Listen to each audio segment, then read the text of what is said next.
First, we must reject as a nation the false paradigm that if you're pro-energy, you're anti-environment, and if you're pro-environment, you're anti-energy.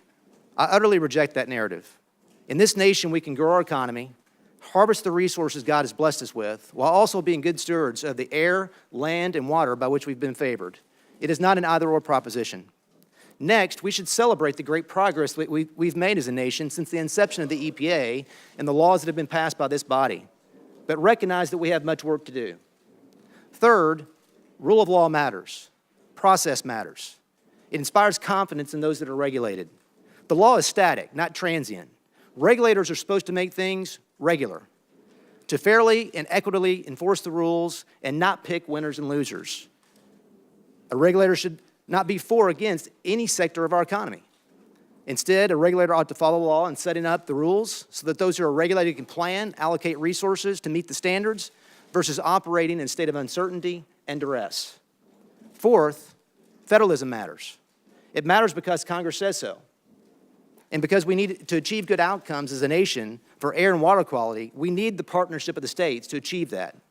It is our state regulators who oftentimes best understand the local needs and the uniqueness of our environmental challenges. Plus, our state regulators possess the resources and expertise to enforce our environmental laws.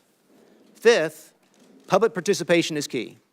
We need to hear all voices as we make decisions in behalf of our country with respect to environmental laws. Two final things personally. I seek to be a good listener, to listen and to lead. You can't do one without the other. Listen to those career staff. Listen to those career staff at the EPA, as I've done as Attorney General of Oklahoma, and listen to you here in Congress with respect to the needs of your respective states, and listen to the voice of all Americans as we seek to carry out our duties under the law. Lastly, and this is very important, I seek to serve with civility. Oftentimes as policymakers, you deal with very contentious issues. I have as Attorney General of Oklahoma as well.